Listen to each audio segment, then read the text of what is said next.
What's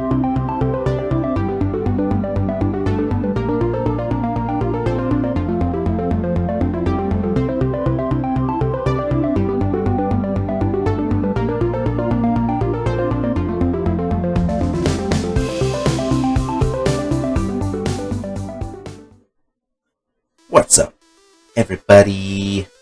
Welcome back to the Galactic Grid. This is Ben Hawkins. So,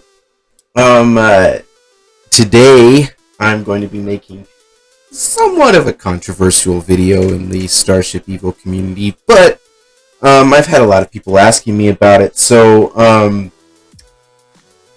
this ship was built with a different kind of building method than your traditional building method in the game, and I am going to reveal that building method to you guys today.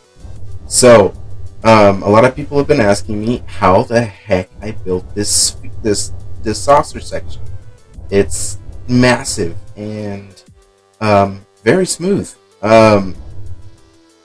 And so what I'm going to do is I'm going to actually go step by step through the process of building a saucer section similar to this. It's not going to be exactly the same, obviously, because that would take me forever to build. But what I'm going to do is I'm going to show you on a small scale what I'm talking about. I'm going to point right over here. I have built already a platform to show you the steps.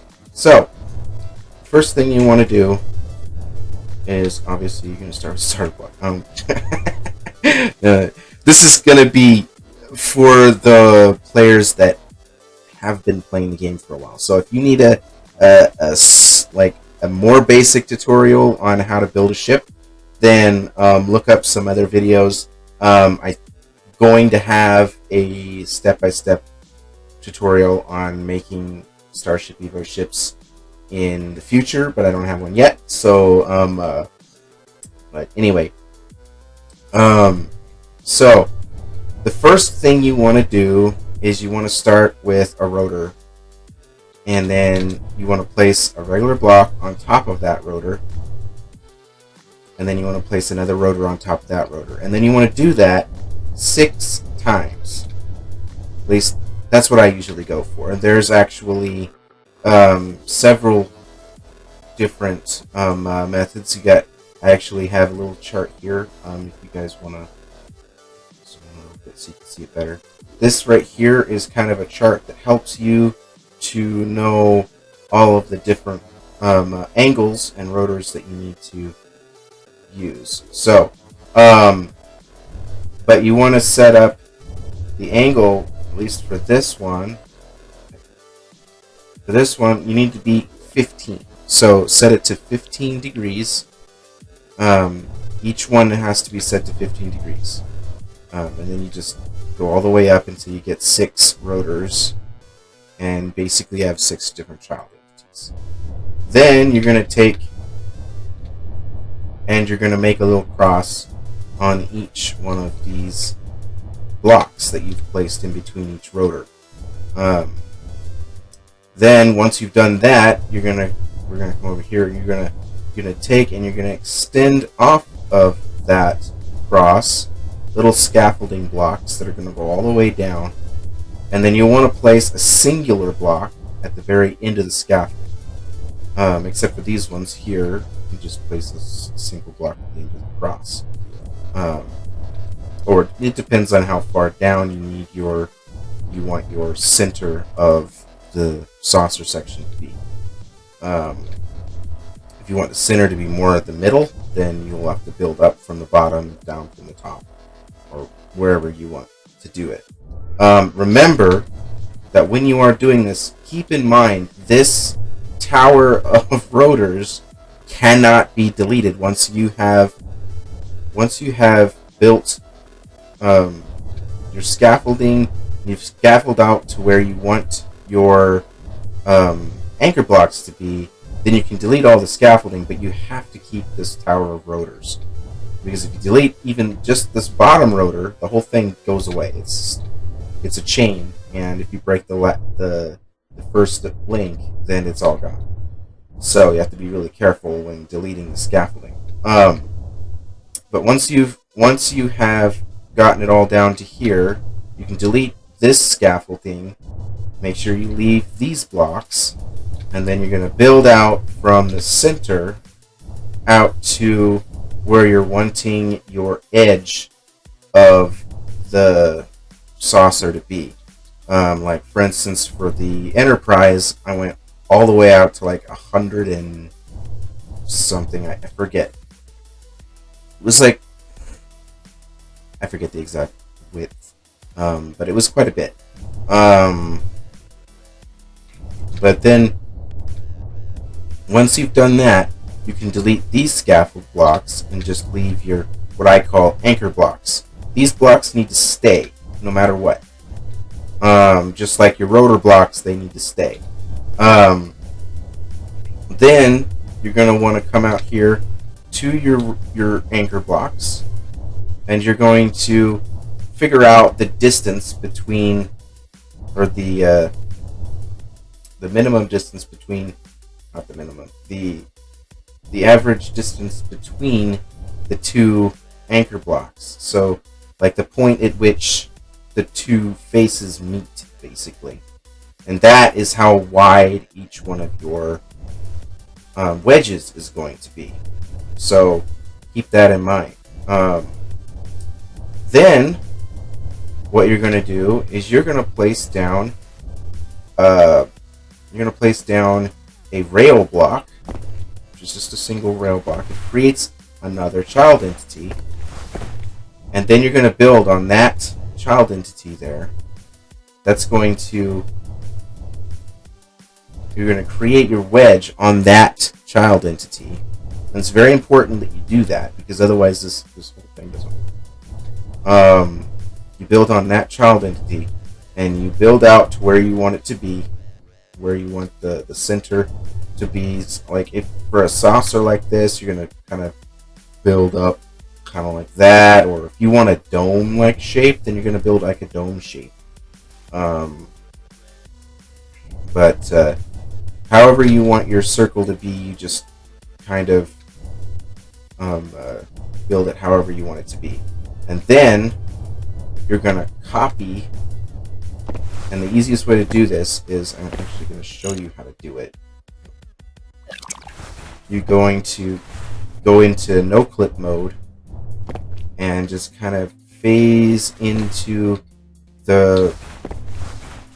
yourself into, and this is kind of hard going at 16. You're going to phase into the rail block until you see the block behind the rail block. And then you're going to copy just like that, and then extend out to the copy, so that all you're doing is selecting just the rotor block. Now what that does is it copies the rotor and anything attached to that rotor. Then you can go out to your anchor block, rotate it to wherever you want, and place it down. And that creates your shape and allows for it allows for clipping. And that's kind of where the exploit comes from, because for some reason child entities aren't taken into account when copy pasting. And to be honest, it is definitely a bit of an exploit, and I'm probably going to regret making this video, just because now Chisano will probably he'll probably just go ahead and take it away. But for now, though, this exploit is quite powerful, because it allows you to do a lot of stuff when it comes to making circles and stuff. You can use this method to make cylinders. You can make spheres. You can use this method to make domes, and just about any kind of spherical or cylindrical shape.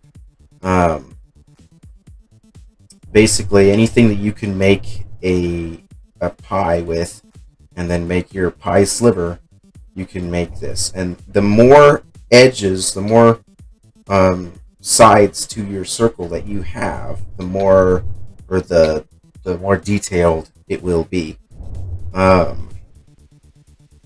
usually like to go with the 24 sides because that gives me the most sides without creating an insane number of child entities. Um, but it is possible to go up to more. So yeah, that's basically how that works, guys. I like to try to keep it organized. I'll color my anchor blocks a different color from the rest of the ship so that I can make sure to keep an eye on them and not accidentally delete them, because they're very important. You delete that anchor block, and if you accidentally delete delete the child entity behind that anchor block, you're going to have to try to somehow build back to that point from the original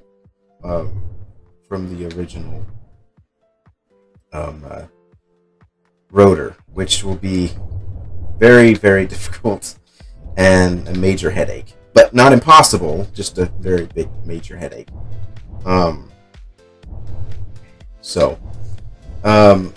Let me know in the comments, guys, if this helped you at all.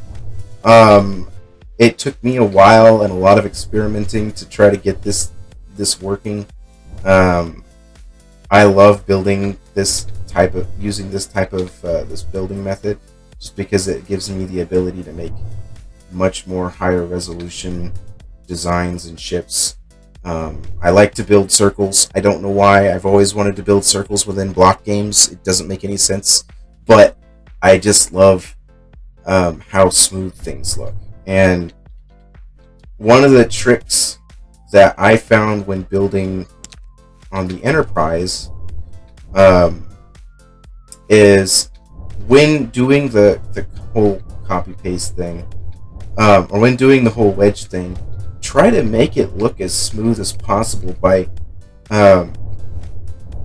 trying to get as close to trying to get your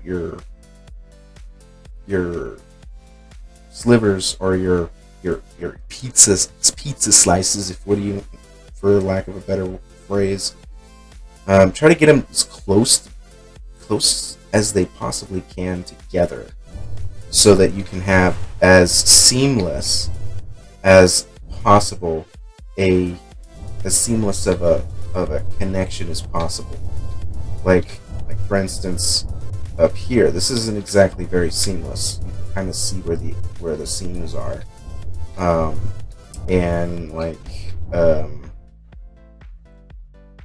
down here, it's very obvious. Down here, you can kind of see where the seams are down here, because I just kind of started giving up on trying to make it wedge shaped.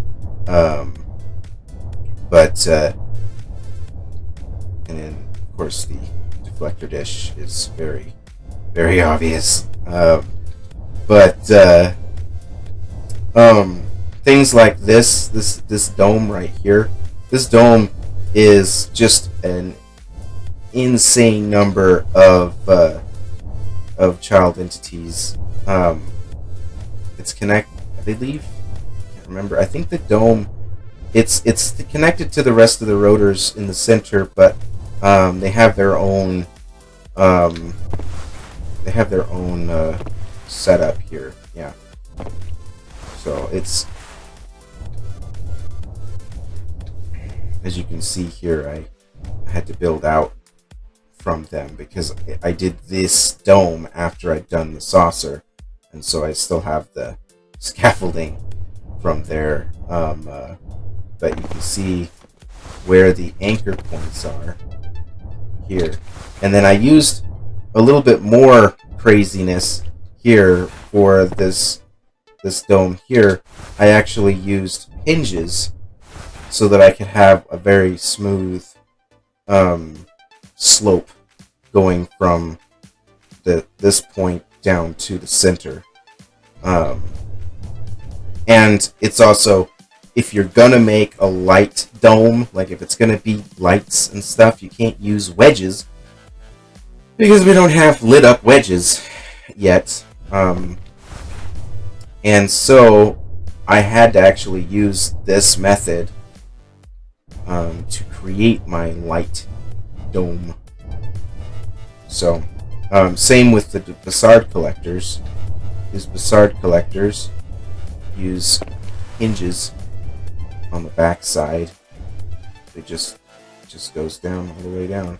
This one actually doesn't do as much clipping as the other ones, because at the time I was trying my hardest not to have too much clipping, and I actually used pipes to try to fill in the seams, and it actually kind of creates this cool effect of like there's technology and stuff going on behind the facades. So it's kind of cool. Anyway, thanks for watching, guys.